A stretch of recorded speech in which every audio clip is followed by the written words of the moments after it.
ದೇಶದಲ್ಲಿ ಅಪೌಷ್ಟಿಕತೆ ಅನ್ನುವಂಥದ್ದು ಸಾಕಷ್ಟಿದೆ. ಉತ್ತರ ಭಾರತದ ಕೆಲವು ಕಡೆಗಳಲ್ಲೂ ಕೂಡ ಅಪೌಷ್ಟಿಕತೆ ಇರುವಂತದ್ದನ್ನ ಕೇಂದ್ರ ಸರ್ಕಾರವೇ ಒಪ್ಪಿಕೊಂಡಿದೆ. ಈ ಬಗ್ಗೆ ಹಲವಾರು ಸಾರ್ವಜನಿಕ ಹಿತಾಸಕ್ತಿ ಅರ್ಜಿಗಳು ಕೂಡ ಸುಪ್ರೀಂ ಕೋರ್ಟ್ನಲ್ಲಿ ಇನ್ನೂ ಬಾಕಿ ಉಳಿದಿದೆ. ಬೆಂಗಳೂರಿನಲ್ಲೂ ಕೂಡ ಕೆಲವು ಭಾಗಗಳಲ್ಲಿ ಮಕ್ಕಳು ಅಪೌಷ್ಟಿಕತೆಯಿಂದ ಬಳಲ್ತಾ ಇರೋದು ಸಾಬೀತಾಗಿರುವಂತದ್ದು. ಈ ಬಗ್ಗೆ ತನಿಖೆ ಕೂಡ ನಡೆದಿತ್ತು. ಅನಂತರದಲ್ಲಿ ಬಿಬಿಎಂಪಿ ಅಪೌಷ್ಟಿಕತೆ ನಿರ್ಮೂಲನೆಗಾಗಿ ಸಾಕಷ್ಟು ಕ್ರಮಗಳನ್ನು ಕೈಗೊಂಡಿದೆ. ಕಳೆದ 2 ವರ್ಷಗಳಲ್ಲಿ 8 ಶಿಬಿರಗಳನ್ನ ಉಚಿತವಾಗಿ ಆರೋಗ್ಯ ತಪಾಸಣಾ ಶಿಬಿರಗಳನ್ನ ಬಿಬಿಎಂಪಿ ಆಯೋಜನೆ ಮಾಡಿತ್ತು. ಇದರಲ್ಲಿ ಸುಮಾರು ಒಂದಷ್ಟು ಮಕ್ಕಳು ಅಂದ್ರೆ ಸುಮಾರು 2 ಲಕ್ಷದಷ್ಟು ಮಕ್ಕಳು ಅಪೌಷ್ಟಿಕತೆಯಿಂದ ಬಳಲ್ತಾ ಇರೋದು ಪತ್ತೆ ಆಗಿರುವಂತದ್ದು. ಆ ನಂತರದಲ್ಲಿ ಆ ಮಕ್ಕಳಿಗೆ ಅಪೌಷ್ಟಿಕತೆಯಿಂದ ಹೋಗಲಾಡಿಸೋದಕ್ಕೆ ಅನೇಕ ಯೋಜನೆಗಳನ್ನು ಕೂಡ ಹಾಕಿಕೊಂಡಿದೆ. ಈಗ ಮತ್ತೆ ಇದೇ 19ರಿಂದ 23ರವರೆಗೆ ಉಚಿತ ಆರೋಗ್ಯ ತಪಾಸಣೆಯನ್ನ ನಡೆಸೋದಕ್ಕೆ ಬಿಬಿಎಂಪಿ ತೀರ್ಮಾನವನ್ನ ಮಾಡಿರುವಂತದ್ದು. ಬಿಬಿಎಂಪಿ ವ್ಯಾಪ್ತಿಯಲ್ಲಿ ಸುಮಾರು 7 ಲಕ್ಷಕ್ಕಿಂತ ಹೆಚ್ಚಿನ ಮಕ್ಕಳಿದ್ದಾರೆ. ಈ ಎಲ್ಲ ಮಕ್ಕಳ ತಪಾಸಣೆಯನ್ನ ನಡೆಸೋದಕ್ಕೆ ಬಿಬಿಎಂಪಿ ಯೋಜನೆಯನ್ನ ರೂಪಿಸಿರುವಂತದ್ದು. ಈಗಾಗಲೇ ಮಳೆಗಾಲದ ಆರಂಭ ಆಗಿ ಸಾಕಷ್ಟು ದಿನಗಳು ಕೂಡ ಕಳೆದಿರುವಂತದ್ದು.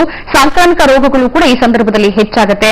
ಹಾಗಾಗಿ ಇದರ ತಪಾಸಣೆಯನ್ನು ನಡೆಸಬೇಕು ಅನ್ನುವಂತಹ ಯೋಜನೆ ಬಿಬಿಎಂಪಿಗೆ ಇರುವಂತದ್ದು. ಇದೇ 19ರಿಂದ ಆರೋಗ್ಯ ತಪಾಸಣಾ ಶಿಬಿರ ಆರಂಭ ಆಗತ್ತೆ ಅನ್ನುವಂತ ಮಾಹಿತಿ ಲಭ್ಯ ಆಗಿರುವಂತದ್ದು.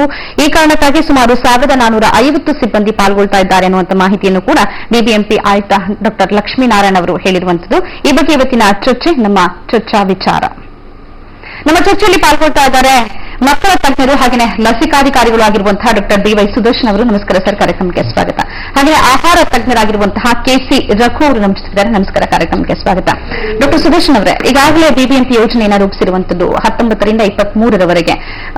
ಅಪೌಷ್ಟಿಕತೆ ಬಗ್ಗೆ ಸ್ವಲ್ಪ ಮಾತಾಡಬೇಕು ಅಂದ್ರೆ ಈಗಿನ ಸ್ಟಾಟಿಸ್ಟಿಕ್ಸ್ ಏನಿದೆ, ಎಷ್ಟು ಮಕ್ಕಳು ಅಪೌಷ್ಟಿಕತೆಯಿಂದ ಬಳಲ್ತಾ ಇದ್ದಾರೆ ಬಿಬಿಎಂಪಿಯ ವರದಿಯ ಆಧಾರದ ಪ್ರಕಾರ? ಎಲ್ರಿಗೂ ನಮಸ್ಕಾರ.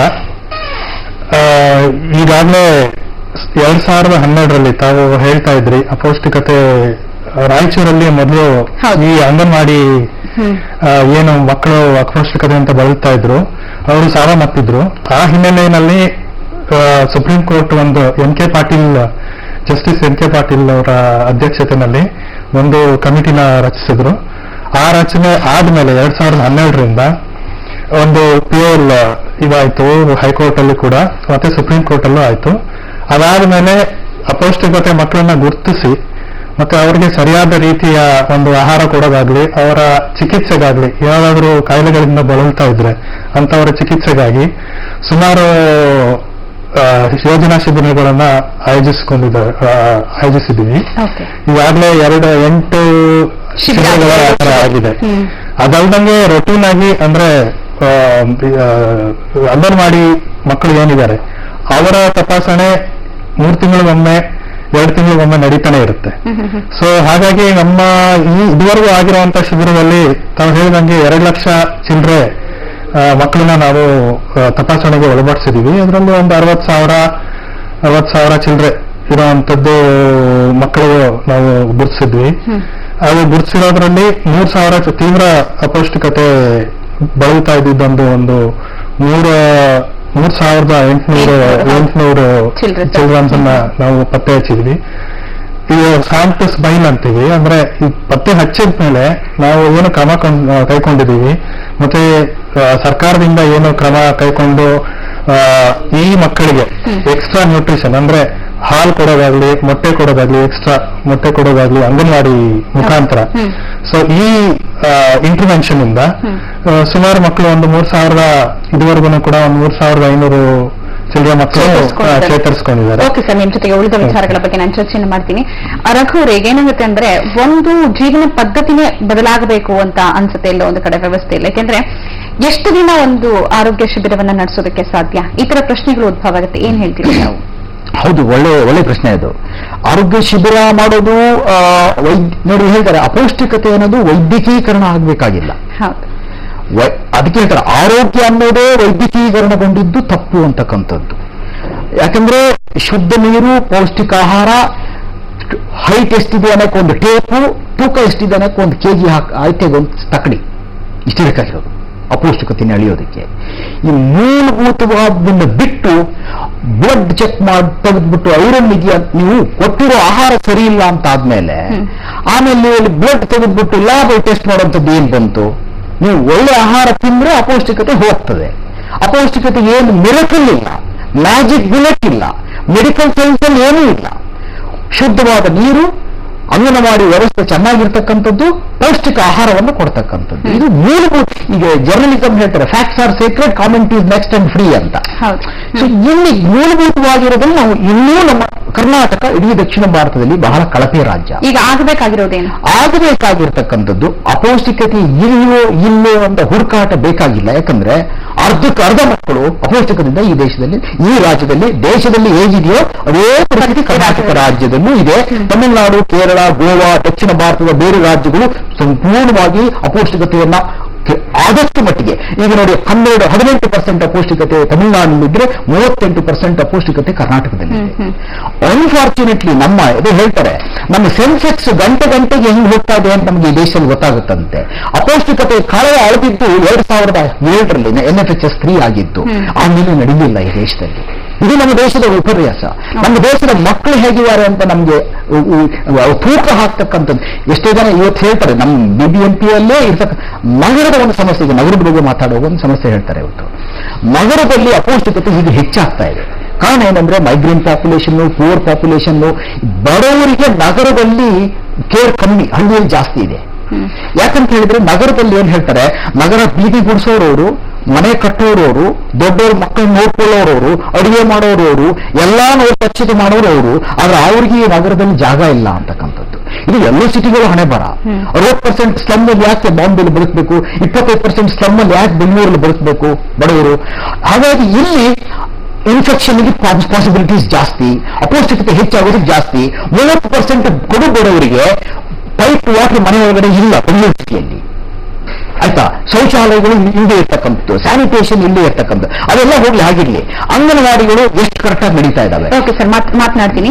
ಈಗ BBMPಯ 198 ವಾರ್ಡ್ಗಳಲ್ಲಿ ಎಷ್ಟು ಕಡೆಗಳಲ್ಲಿ BBMPಯ ಆರೋಗ್ಯ ಶಿಬಿರಗಳು ನಡೆಯುತ್ತೆ? ಜೊತೆಗೆ ಎಲ್ಲೆಲ್ಲಿದೆ? ಎಲ್ಲ ವಾರ್ಡ್ಗಳಲ್ಲಿ ಈಗ 198 ವಾರ್ಡ್ಗಳು ಇದ್ರೂ ಸಹ ಕೋರ್ ಏರಿಯಾ ಅಂತ ಹೇಳ್ತೀವಿ ನಾವು. 135 wards we are managing. Health aspect ಬಂದಾಗ ಮಿಕ್ಕಿದ್ದು ಬ್ಯಾಂಗ್ಳೂರು ಅರ್ಬನ್ ಅವರು ನೋಡ್ಕೋತಾರೆ. ಇಟ್ ಇಸ್ ನಾಟ್ ದಟ್ ನಾವು ಫುಲ್ ಬಿಟ್ಬಿಟ್ಟಿದೀವಿ ಅಂತ ಅಲ್ಲ. ಅದು Bangalore urban district only responsibility is Bangalore government. 135 ವಾರ್ಡ್ಗಳಲ್ಲಿ ಹೇಗೆ ಮ್ಯಾನೇಜ್ ಮಾಡ್ತೀರಿ ನೀವು? ಈಗ 135 ವಾರ್ಡ್ಗಳಲ್ಲಿ ಸುಮಾರು ನಮ್ದು ಒಂದು 77 ಪ್ಲಾನಿಂಗ್ ಯೋಜನಾ ಘಟಕಗಳು ಅಂತ, ಪ್ಲಾನಿಂಗ್ ಯೂನಿಟ್ಸ್ ಅಂತ ಇದೆ. ಇದೇ ರೀತಿ ಒಂದು ಹಾಸ್ಪಿಟಲ್ ಇದೆ, 77 ಯೋಜನಾ ಘಟಕಗಳಲ್ಲಿ ಯಾವ್ದಿರ್ಬೋದು, ನಮ್ದು ಕುಟುಂಬ ಕಲ್ಯಾಣ ಕೇಂದ್ರ ಇರ್ಬೋದು, ಇಲ್ಲ ಡಿಸ್ಪೆನ್ಸರಿ ಇರ್ಬೋದು, ಇಲ್ಲ ಹೆಲ್ತ್ ಸೆಂಟರ್ ಇರ್ಬೋದು. ಸೊ ಈ ರೀತಿ ಒಂದು ಯೋಜನಾ ಘಟಕಗಳಿಗೆ ನಾವು 1 ಅಥವಾ 2 ವಾರ್ಡ್ ಕೊಟ್ಟಿರ್ತೀವಿ. ಸೊ ವಾರ್ಡ್ ಕೊಟ್ಟಿರೋದು ಅದರಲ್ಲಿ ನಾವು ಮೈಕ್ರೋ ಪ್ಲಾನ್ ಅಂತ ಮಾಡ್ಕೋತೀವಿ. ಮೈಕ್ರೋ ಪ್ಲಾನ್ ಅಲ್ಲಿ ನಾವು ಈ ತರ ಆಗ್ಲೇ ಹೇಳಿದ್ರು, ರಘುವರ್ ಹೇಳಿದ್ರು, ಅಪೌಷ್ಟಿಕತೆಗೆ ಬೇಕಾದಷ್ಟು ಕಾರಣಗಳಿದೆ. ಮುಂದೆ ಕಾರಣ ಇದ್ದಿದ್ರೆ ಮ್ಯಾಜಿಕ್ ಬುಲೆಟ್ ತರ ಏನೋ ಒಂದು ಇದು ಮಾಡಬಹುದಾಗಿತ್ತು. ಆದ್ರೆ ಪಾವರ್ಟಿಯಿಂದ ಕೂಡ ನಾವು it's a social issue again. So ಪಾವರ್ಟಿಯಿಂದ ಹಿಡಿದು ಅವ್ರು ಹೇಳಿದ್ರು migration is very high and construction workers ತುಂಬಾ ಜನ ಮೈಗ್ರೇಟ್ ಆಗ್ತಾ ಇರೋದು, ಮತ್ತೆ ಅಂತ ಮಕ್ಕಳಿಗೆ ಸರಿಯಾದ ಟೈಮಲ್ಲಿ ಲಸಿಕೆನೂ ಸಿಗದೇ ಇರೋದು, ಇದೆಲ್ಲ. ಆಮೇಲೆ ಇನ್ಫೆಕ್ಷನ್, ಕುಡಿಯುವ ನೀರು ಸರಬರಾಜು. ಸೊ ಎಲ್ಲ lack of sanitation facilities, cleanliness and eating clean ಅಂದ್ರೆ ಶುದ್ಧವಾದ ಆಹಾರ ಸೇವಿಸೋದು. ಮತ್ತೆ ಏನ್ ನಾವೇನು ತುಂಬಾ ದುಡ್ಡು ಕೊಟ್ಟು ಆಹಾರ ಸೇರಿಸಬೇಕು ಅಂತ ಆತರ ಏನಿಲ್ಲ. ಸರಿಯಾದ ಹೊತ್ತಿಗೆ ಸರಿಯಾಗಿ ಒಂದು ಊಟ ಸಿಕ್ಕಿದ್ರು ಕೂಡ ಅದು ದೊಡ್ಡದಾಗುತ್ತೆ. ಅನ್ಫಾರ್ಚುನೇಟ್ಲಿ ವಾಟ್ ಹಸ್ ಹ್ಯಾಪನ್ಡ್, ಈಗ ಅರ್ಬನ್ ಏರಿಯಾಸ್ ಅಲ್ಲಿ ಮೈಗ್ರೇಷನ್ ಇದೆಲ್ಲ ಆಗಿ ಇಬ್ರು ತಂದೆ ಮತ್ತೆ ತಾಯಿ ಇಬ್ರು ಕೆಲ್ಸಕ್ಕೆ ಹೋಗ್ಬೇಕಾದಂತ ಪರಿಸ್ಥಿತಿ. ಕೆಲ್ಸಕ್ಕೆ ಹೋಗ್ಲಿಲ್ಲ ಅಂದ್ರೆ ಫ್ಯಾಮಿಲಿ ನಡೆಯಲ್ಲ. ಒಂದ್ ದಿವಸ ಹೋದ್ರೆ ಡೈಲಿ ವೇಜ್. ಸೊ ಅಂತ ಮಕ್ಕಳನ್ನ ಏನ್ ಮಾಡ್ತಾರೆ, ಎಸ್ಪೆಷಲಿ ಜಾಸ್ತಿ ಮಕ್ಕಳಿದ್ದಾಗ they just dump at home. ನಮ್ಗೆ ತಿಳಿದು ಬಂದಿರೋದು ಕೆಲವು ಪ್ರದೇಶದಲ್ಲಿ ಕೆಲವು ಮಕ್ಕಳನ್ನೆಲ್ಲ ಕೂಡಾಕ್ಬಿಟ್ಟು ಬೀಗ ಹಾಕೊಂಡು ಹೋಗುವಂತ ಪರಿಸ್ಥಿತಿನೂ ಇದೆ. ಖಂಡಿತ ನಾನು ಚರ್ಚೆಯನ್ನು ಮತ್ತೆ ಮುಂದುವರಿಸ್ತೀನಿ. ಬೆಂಗಳೂರಿನ DJ-ಹಳ್ಳಿ ಭಾಗಗಳಲ್ಲಿ ಹೆಚ್ಚಿನ ಅಪೌಷ್ಟಿಕತೆ ಕಂಡು ಬಂದಿರುವಂತದ್ದು, ಇದಕ್ಕೆ BBMP ಯೋಜನೆಗಳನ್ನು ಕೂಡ ರೂಪಿಸಿದೆ. ಆದರೆ ಇಲ್ಲಿ ಬದಲಾಗಬೇಕಾಗಿರುವಂತದ್ದು ಜನರ ಜೀವನ ಮಟ್ಟ ಅನ್ನುವಂಥದ್ದು ಬಹಳ ಮುಖ್ಯವಾದದ್ದು. ಚರ್ಚೆ ಮುಂದುವರಿಯುತ್ತೆ, ಆದರೆ ಅದಕ್ಕಿಂತ ಮುಂಚೆ ಒಂದು ಬ್ರೇಕ್.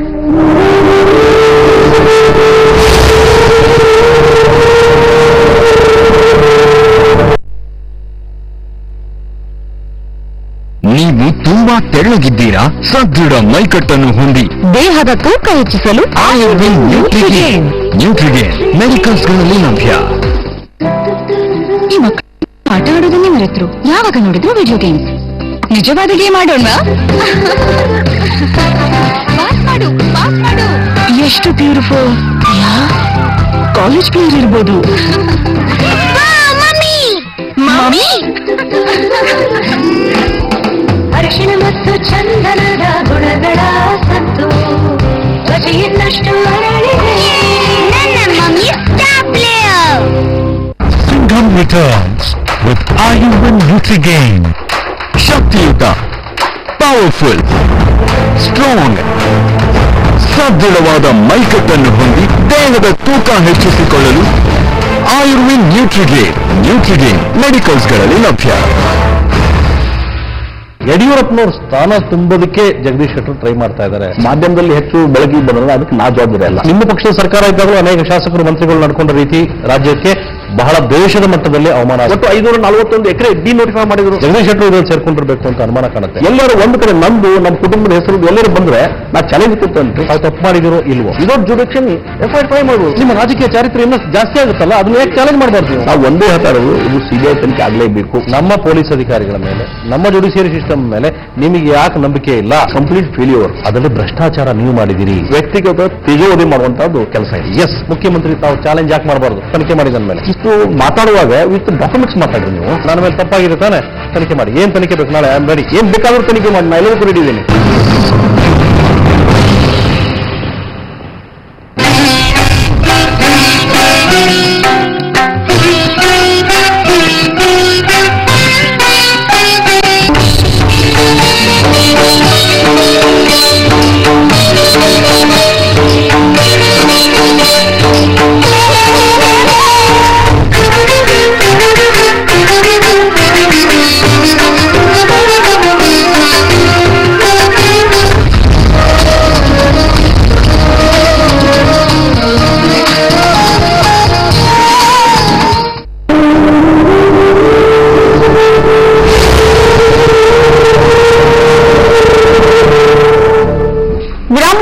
ಮಾರ್ನಿಂಗ್ ಡಿಬೇಟ್ಗೆ ಮತ್ತೊಮ್ಮೆ ಸ್ವಾಗತ. ರಘುವರಿಗೆ ಏನಾಗುತ್ತೆ ಅಂದ್ರೆ, ಒಂದು ಗರ್ಭಿಣಿ ಸ್ತ್ರೀಯರಿಗೆ ಪೌಷ್ಟಿಕಯುಕ್ತ ಆಹಾರವನ್ನ ನೀಡಬೇಕಾಗತ್ತೆ, ಇನ್ನೊಂದು ಮಕ್ಕಳಿಗೂ ಕೂಡ ಅಪೌಷ್ಟಿಕತೆ ನಿವಾರಣೆ ಆಗ್ಬೇಕಂದ್ರೆ ಪೌಷ್ಟಿಕ ಆಹಾರವನ್ನ ನೀಡಬೇಕು. ಅದು ಬಿಬಿಎಂಪಿ ಕಡೆಯಿಂದ ಆಗ್ತಾ ಇದೆಯಾ? ನಾವು ದೇಶವನ್ನು ಹೊರತುಪಡಿಸಿ ಬೆಂಗಳೂರು ಕರ್ನಾಟಕವನ್ನ ಇಟ್ಕೊಂಡು ನೋಡಿದ್ರೆ ಇಲ್ಲ.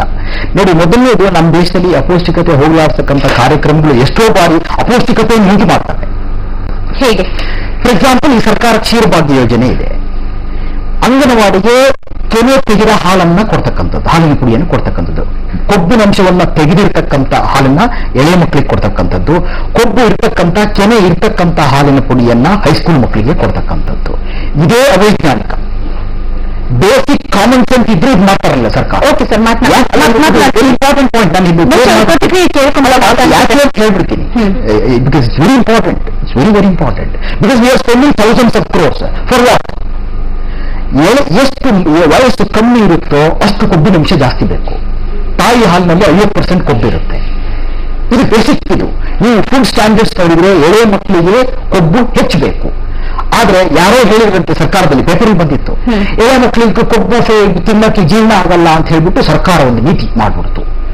1000 ಕೋಟಿ ಖರ್ಚು ಮಾಡಿದೆ. 1 ವರ್ಷ ಕ್ಷೀರಭಾಗ್ಯ ಯೋಜನೆ ಮಾಡಿದೆ. ಅವೈಜ್ಞಾನಿಕವಾಗಿದ್ದ ಪ್ರೋಗ್ರಾಮ್. ನಾನು ಇದರ ಬಗ್ಗೆ ಇಂಡಿಯನ್ ಎಕ್ಸ್‌ಪ್ರೆಸ್ ನಲ್ಲಿ ಅನೇಕ ಪತ್ರಿಕೆಗಳು ಕೂಡ ಬರೆದೆ, ಅನೇಕ ಮೀಟಿಂಗ್ಗಳಲ್ಲಿ ಹೇಳಿದೆ. ಈ ಸರ್ಕಾರಕ್ಕೆ ಬೇಸಿಕ್ ಕಾಮನ್ ಸೆನ್ಸ್ ಇಲ್ಲ. ದುಡ್ಡು ಹೇಗೆ ಖರ್ಚು ಮಾಡ್ತೀವಿ ಅನ್ನೋದು ಮುಖ್ಯ ಅಲ್ಲ. ಕ್ವಾಂಟಿಟೇಟಿವ್ ಪ್ರೋಗ್ರಾಮ್ಸ್ ಬೇಕಾಗಿಲ್ಲ ನಮಗೆ. ಹೊಟ್ಟೆ ತುಂಬಿಸಕ್ಕೆ ನಾವೇನು ಅಂಗನವಾಡಿ ನಡೆಸಬೇಕಾಗಿಲ್ಲ.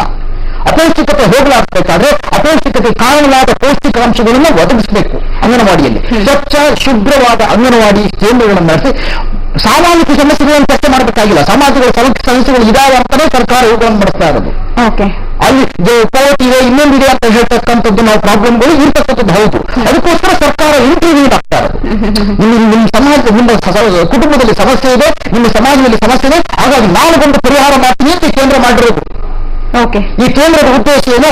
ಅಪೌಷ್ಟಿಕತೆಯಲ್ಲಿ ನೀಡಲಿಸ್ತಾರೆ. ಏನಾಗಬೇಕು? ಸರಿಯಾದ ಪ್ರಮಾಣದ ಶಕ್ತಿ ಇರಬಹುದು, ಪ್ರೋಟೀನ್ ಇರಬಹುದು, ಕೊಬ್ಬು ಇರಬಹುದು, ಲಘು ಪೋಷಕಾಂಶಗಳು ಇರಬಹುದು.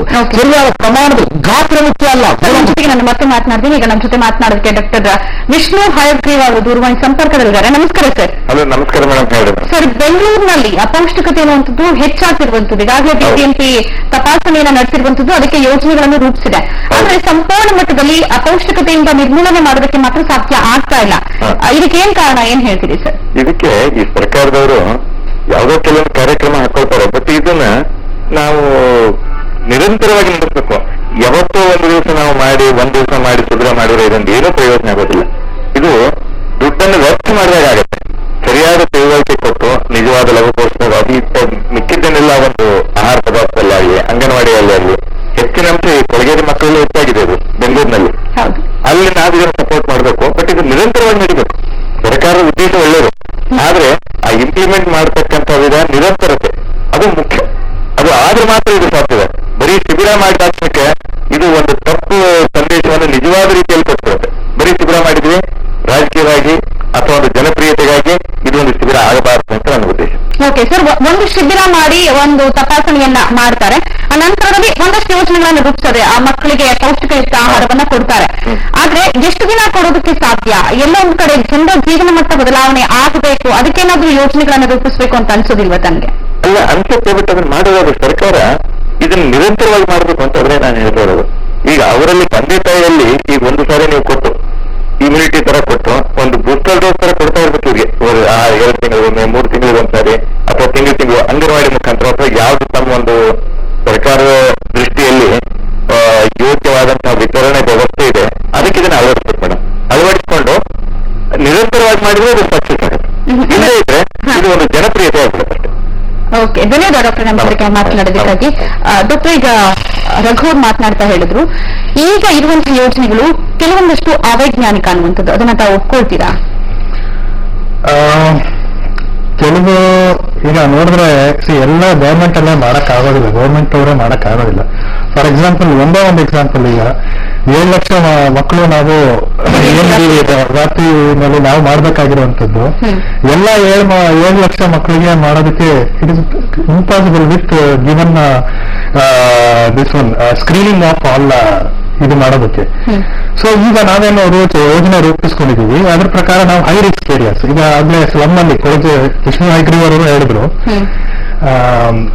ಕೊಳಗೇರಿಗಳಲ್ಲಿ ಮತ್ತೆ ಸ್ಲಮ್ಸ್ ಅಲ್ಲಿ ಇದರಲ್ಲಿ ಮೈಗ್ರೇಷನ್ ಪಾಪ್ಯುಲೇಷನ್, ಕನ್ಸ್ಟ್ರಕ್ಷನ್ ವರ್ಕರ್ಸ್, ಇವ್ರ ಮಕ್ಕಳು ಜಾಸ್ತಿ ಅಪೌಷ್ಟಿಕತೆಯಿಂದ ಬಳಲ್ತಾ ಇರ್ತಾರೆ ಅಂತ. ಅದು 100% ನಿಜ. ಸೊ ಇದನ್ನೆಲ್ಲ ನಾವು ಕ್ರಿಯಾ ಯೋಜನೆಗಳಲ್ಲಿ ಮಾಡ್ಕೊಂಡಿರ್ತೀವಿ.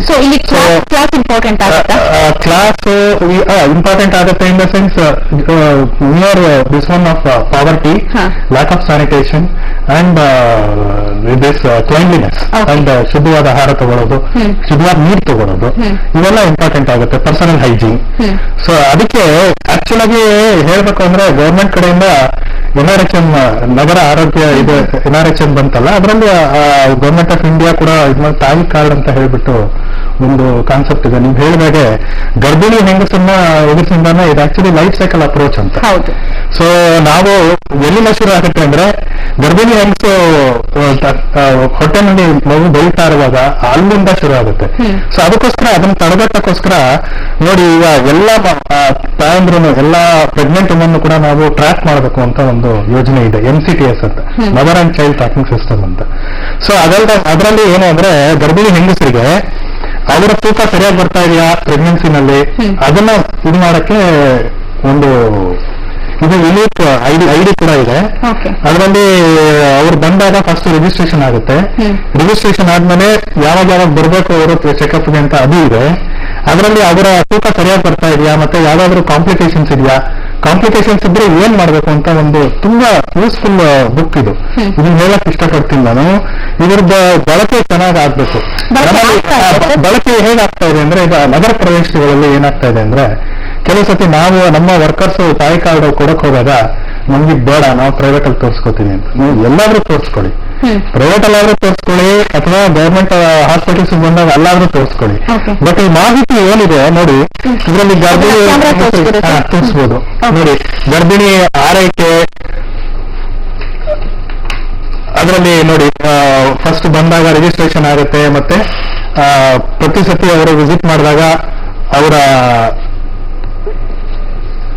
ತೂಕ ಎಲ್ಲಾನು, ಮತ್ತೆ ಅವರಿಗೆ TT ಇಂಜೆಕ್ಷನ್ ಅಂತ ಹೇಳ್ತೀವಿ, 2 TT ಧನುರ್ವಾಯು ಚುಚ್ಚುಮದ್ದು ಕೊಡ್ತೀವಿ. ಅದಾದ್ಮೇಲೆ ಅವರ ಏನಾದ್ರೂ ಕಾಂಪ್ಲಿಕೇಶನ್ಸ್ ಇದ್ರೆ ಎಲ್ಲಿ ಹೋಗ್ಬೇಕು, ಮೇಲ್ದರ್ಜೆ. ನಮ್ದು ಇಂಟೆನ್ಷನ್ ಏನಂದ್ರೆ ಎಲ್ಲ 100% ಹಾಸ್ಪಿಟಲ್ ಡೆಲಿವರಿ ಆಗ್ಬೇಕು ಅಂತ, ಇನ್ಸ್ಟಿಟ್ಯೂಷನಲ್ ಡೆಲಿವರಿ. ಹೆರಿಗೆ ಸ್ಥಾನಿಕ ಇವರೆಲ್ಲ ಆದ್ರೆ ನಮ್ಗೆ ಚೆನ್ನಾಗಿ ನೋಡ್ಕೊಳಕ್ಕಾಗತ್ತೆ ಅಂತ ಒಂದು. ಆಮೇಲೆ ನೋಡಿ ಲಸಿಕೆಗೆ ಮಗುಗೆ ಲಸಿಕೆ ಹಾಕೋದು, ಮಗು ಹುಟ್ಟಿದ ಮೇಲೆ ಲಸಿಕೆ ಹಾಕೋದು, ಅದು ಕೂಡ ಫುಲ್ ಇದಿರುತ್ತೆ. ಸೊ ಇದು 16 ವರ್ಷದವರೆಗೂ ತಾಯಿ ಇದನ್ನ ಇಟ್ಕೋಬೇಕು. ಇದನ್ನ ಯಾವಾಗ ಕೊಡ್ತೀರಾ? ಇದನ್ನ ಯಾರು ಪ್ರೆಗ್ನೆಂಟ್ ಆಗಿದ್ದಾರೆ ಅವರು ಫಸ್ಟ್ ಹಾಸ್ಪಿಟಲ್ ಕಾಂಟ್ಯಾಕ್ಟ್ ಬಂದ್ರೆ ಅಥವಾ ನಮ್ಮ ಹೆಲ್ತ್ ವರ್ಕರ್ಸ್ ಏರಿಯಾನಲ್ಲಿ ಸರ್ವೆ ಮಾಡ್ತಿದ್ದಾಗ ಅವರ ಗಮನಕ್ಕೆ ಬಂದ್ರೆ ಇದನ್ನ ಕೊಡ್ಬೇಕು. ಅಲ್ಲ, ಇದ್ರ ಬಗ್ಗೆ ಮಾಹಿತಿ ಇದೆಯಾ ಜನರಿಗೆ? ಸುಮಾರು ಒಂದು 2 ವರ್ಷದಿಂದ ನಡೀತಿದೆ ಇದು. ನಗರ ಪ್ರದೇಶದ ಪ್ರಾಬ್ಲಮ್ ಏನು ಅಂದ್ರೆ only less than 30% will come to our hospitals, government hospitals or this one. Another 70% will go to the private this thing. ಅಲ್ಲ, ಈಗ ನೀವು 30% ಏನೇ ಬರುತ್ತೆ, ಬಹುಶಃ ಆ ವರ್ಗದಲ್ಲಿ ಅಪೌಷ್ಟಿಕತೆ ಅನ್ನುವಂಥದ್ದು ಕಡಿಮೆ ಅಂತ ಅದರಿಂದ ನಾವು ಈ ಅಪೌಷ್ಟಿಕತೆ ಅನ್ನೋ ಪ್ರಾಬ್ಲಮ್ ಅನ್ನ ಬಹಳ ವೈದ್ಯಕೀಯ ರಂಗದಿಂದ ಮಾತಾಡೋದು ಬೇಡ. ಯಾಕಂದ್ರೆ ನಾವು ಮಿಸ್ ದ ಪಾಯಿಂಟ್. ಗರ್ಭಿಣಿಯಾದ ಹೆಂಗಸರು ತೂಕ ಸರಿದಾರ ಅಂತ ಟ್ರ್ಯಾಕ್ ಮಾಡ್ತಕ್ಕಂಥದ್ದು. ಭಾರತದಲ್ಲಿ age of marriage, average age of marriage 18. ಚಿಕ್ಕ ವಯಸ್ಸಲ್ಲಿ ಮದುವೆ ಆಗ್ತಾರೆ. ಚಿಕ್ಕ ವಯಸ್ಸಲ್ಲಿ ಒಂದು ಇನ್ನೊಂದು ಕಾರಣ ಚೈಲ್ಡ್ ಇಟ್ಟಿದ್ರು. ಮದುವೆ ಆಗದ ಕಾರಣ 40% ಮಹಿಳೆಯರು ಈ ಭಾರತದಲ್ಲಿ ಅವಿದ್ಯಾವಂತರು. Illiteracy, sanitation, poverty, so many links ಆಗ್ತಾರೆ. ಇಂಥದ್ದೆಲ್ಲ ಇದೆ. ಹೌದು, ಎನ್ಸೈಕ್ಲೋಪೀಡಿಕ್ ಪ್ರಾಬ್ಲಮ್ ಇದೆ ಅಂತ ಹೇಳಿ ನಾವು ಈಗ ಇವತ್ತು ಈ ಕ್ಷಣದಲ್ಲಿ ಏನು ಮಾಡಬಹುದು ಅಂತಕ್ಕಂಥದ್ದು ನಮ್ಮ ಪ್ರಶ್ನೆ. ಸರ್ಕಾರ ಏನು ಮಾಡಬಹುದು ಅಂತಕ್ಕಂಥದ್ದು. ಅಂಗನವಾಡಿ ಕೇಂದ್ರಗಳು ಇಲ್ಲಿ ಇರ್ತಕ್ಕಂಥ 65 ಲಕ್ಷ ಪಾಪ್ಯುಲೇಷನ್ 2011 ಇರ್ತಕ್ಕಂಥದ್ದು 80-85 ಲಕ್ಷ, 1 ಕೋಟಿ ಅಂತಾನೆ ಹೇಳ್ತಕ್ಕಂಥದ್ದು ಬೆಂಗಳೂರು ಪಾಪ್ಯುಲೇಷನ್. ಅವರಿಗೆ ಸಂಬಂಧಪಟ್ಟಂತ ಅಂಗನವಾಡಿ ಕೇಂದ್ರಗಳು ಸಮರ್ಪಕವಾಗಿ ನಡೀತಾ ಇಲ್ಲ. ಬೆಂಗಳೂರಲ್ಲಿ 20% ಮಾತ್ರ ಅಂಗನವಾಡಿ ಕೇಂದ್ರಗಳು ಇರೋದು. ಅಂಗನವಾಡಿ ಕೇಂದ್ರಗಳು ಇಲ್ಲ, ಬೇಕಾದಷ್ಟು ಇಲ್ಲ. ಯಾಕಿಲ್ಲ? ಇದು ಸುಪ್ರೀಂ ಕೋರ್ಟ್ ಹೇಳ್ತದೆ ನಮ್ಮ ಹಕ್ಕು, ಜನರ ಹಕ್ಕು, ಬಡವರ ಹಕ್ಕು ಇರಬೇಕು, ನೋಡ್ಕೋಬೇಕು. ಮೊದಲೇ ಇಲ್ಲ. ಯುದ್ಧವು ಹೇಗೆ ನಡೀತಾ ಇದ್ದಾವೆ? ಶುದ್ಧವಾದ ನೀರು ಬಡವರಿಗೆ ಇಲ್ಲ ಅಂತ ಹೇಳಿದ್ರೆ ಯಾರು ಶುದ್ಧವಾದ ನೀರು ಕೊಡೋದು ಹಕ್ಕಿ ಯಾರಿಗೆ? ಶುದ್ಧವಾದ ನೀರು ಕೊಡೋದು ಯಾರಿಗೆ ಬಿಟ್ಟಿದೆ? ಬಾಟಲ್ ವಾಟರ್ ತಗೋಬೇಕಾ ಬಡವರು? ಸರ್ಕಾರ ಶುದ್ಧವಾದ ನೀರನ್ನ ಕೊಡಬೇಕು. ಶುದ್ಧವಾದ ಗಾಳಿ ಸರಿ ಇಲ್ಲ ಅಂದ್ರೆ ಕ್ಲೀನ್ ಮಾಡ್ಕೊಳ್ಳಿ ಅನ್ನಕ್ಕಾಗುತ್ತಾ? ಗಾಳಿಯನ್ನ ಪೊಲ್ಯೂಷನ್ ಇದ್ರೆ ಯಾರು ರೆಸ್ಪಾನ್ಸಿಬಲ್ ಇದಕ್ಕೆ? State is responsible. ಇದನ್ನು ನಾವು ನೋಡಬೇಕಾಗ್ತದೆ. ಶುದ್ಧವಾದ ಅಂಗನವಾಡಿ ಕೇಂದ್ರಗಳು ಇರ್ತಕ್ಕಂಥದ್ದು ಇದ್ದಲ್ಲಿ ಅವುಗಳನ್ನು ಹೇಗೆ ನಡೆಸಬೇಕು? ನಾನಲ್ಲಿ ಫುಡ್ ಕೊಡಬೇಕು ಅಂದ್ರೆ ಏನು ಸಕ್ಕರೆ ಕೊಡ್ಬೇಕಾ? ಡಾಲ್ಡಾ ಕೊಡ್ಬೇಕಾ? ಇವತ್ತು ಮಧ್ಯಾಹ್ನ ಊಟಕ್ಕೆ ಡಾಲ್ಡಾ ಹಾಕಿ ಮಧ್ಯಾಹ್ನ ಊಟ ಮಾಡ್ತಾ ಇದ್ದಾರೆ. ಮಕ್ಕಳು ಅಪೌಷ್ಟಿಕತೆ ಹೋಗ್ತದಾ? ಅಂದ್ರೆ ಗುಣಮಟ್ಟದ ಆಹಾರ ದೊರಕ್ತಾ ಇಲ್ಲ. 10 kg ಪಾಲಿಶ್ ಅಕ್ಕಿ ಕೊಟ್ಟರೆ ಅಪೌಷ್ಟಿಕತೆ ಹೋಗ್ತದಾ? ಹಸು ಹೋಗ್ತದಾ? ಇದು ಅಪೌಷ್ಟಿಕತೆಯನ್ನು ವೃದ್ಧಿ ಮಾಡ್ತಕ್ಕಂಥ, ಹಸುವನ್ನು ಹೆಚ್ಚು ಮಾಡ್ತಕ್ಕಂಥ, ಕಾಯಿಲೆಯನ್ನು ಹಚ್ಚತಕ್ಕಂಥ ಪ್ರೋಗ್ರಾಮ್ಗಳಾಗ್ತವೆ. Effective, qualitative, efficacious, nutritious programmes. ಅಲ್ಲಿ ಏನ್ ಗ್ಯಾಪ್ ಇದೆಯೋ ಅದಕ್ಕೆ ನಾನು ನಿಮಗೇನಾದ್ರೂ ಹೆಲ್ಪ್ ಮಾಡ್ತೀನಿ ಅಂತ ಬಂದಾಗ ನಾನು ಏನ್ ಹೆಲ್ಪ್ ಮಾಡಬೇಕು? ನಿಮಗೆ ಎಲ್ಲಿ ಸಾಧ್ಯತೆ ಎಲ್ಲೋ ಅದನ್ನು ನಾನು ಬಂದು ಒದಗಿಸ್ಬೇಕು. ಆಗ ನಾನು ಪ್ರಯೋಜನಕಾರಿ ಅಂತ. ನೀವು ಏನೋ ಮಾಡ್ಕೊಂಡು ಸೀರಿಯಲ್ಸ್, ಅಕ್ಕಿ, ಅನ್ನ ಏನೋ ಸಾರು ಮಾಡ್ಕೊಂಡು ತಿಂತಾ ಇದ್ರಿ, ಅದನ್ನೇ ನಾನೇ ತಂದುಕೊಟ್ರೆ ಏನು ಪ್ರಯೋಜನ ಆಗ್ತಕ್ಕಂಥದ್ದಲ್ಲ. ಅಪೌಷ್ಟಿಕತೆಗೆ ಏನು ಕಾರಣ ಆಗಿದೆಯೋ ಅದು ಸರಿಯಾಗಿ ಹೋಗ್ತಾರೆ. ಅದಕ್ಕೆ ನಾನು ಹೇಳಿದ್ದು ಸರ್ಕಾರದ ವೈಫಲ್ಯ ಅಂತಕ್ಕಂಥದ್ದು. 1,000 ಕೋಟಿ ಖರ್ಚು ಮಾಡ್ತಾ ಇದ್ದಾರಲ್ಲ. ಒಂದ್ ಕಡೆಯಲ್ಲಿ ನೀವು ಹೇಳ್ತಿರುವಂತದ್ದು ನಿಜ. ಇನ್ನೊಂದು ಕಡೆಯಲ್ಲಿ ಅಂಗನವಾಡಿಗಳಲ್ಲಿ ತಗೊಂಡ್ರೆ ಒಂದು ದ್ವಿದಳ ಧಾನ್ಯಗಳನ್ನ ಸಪ್ಲೈ ಮಾಡ್ತಾರೆ.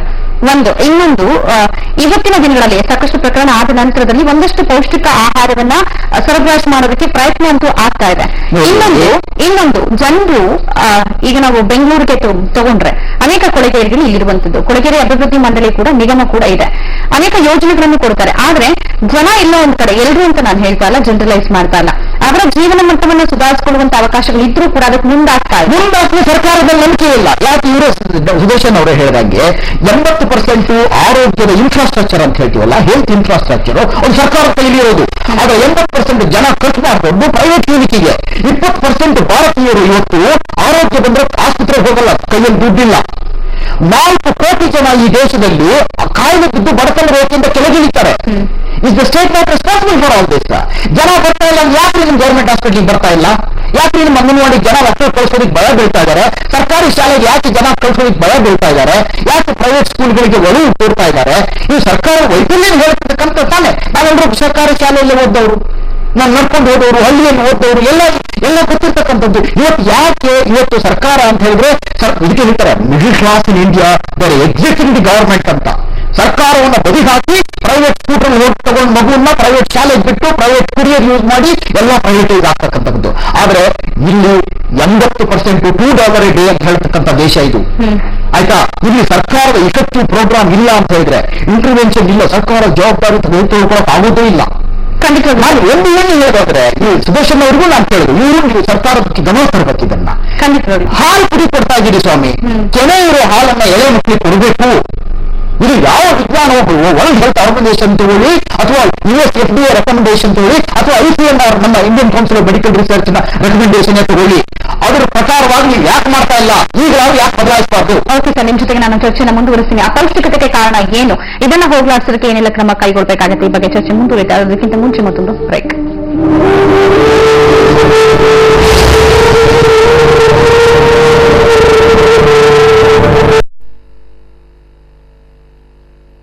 ದಿನಾಂಕ 11-12-13 ಶ್ರೀ ಗುರುರಾಘವೇಂದ್ರ ಸ್ವಾಮೀಜಿಯವರ 343ನೇ ಆರಾಧನಾ ಮಹೋತ್ಸವಕ್ಕೆ ಸರ್ವರಿಗೂ ಸ್ವಾಗತ. ಶ್ರೀ ಸುಬುಧೇಂದ್ರ ತೀರ್ಥರು, ಪೀಠಾಧಿಪತಿ, ಮಂತ್ರಾಲಯ ಮಠ. Slim and handsome Shivraj Kumar and Ramya Hinorian with Ayurved Nutri-Slim. ದೇಹದ ತೂಕವನ್ನು ಕಡಿಮೆ ಮಾಡಿಕೊಂಡು ಸ್ಲಿಮ್ ಅಂಡ್ ಜಿಮ್ ಆಗಿ ಸುಂದರವಾಗಿ ಕಾಣಲು Ayurved Nutri-Slim. ಮೆಡಿಕಲ್ಸ್ಗಳಲ್ಲಿ ಲಭ್ಯ.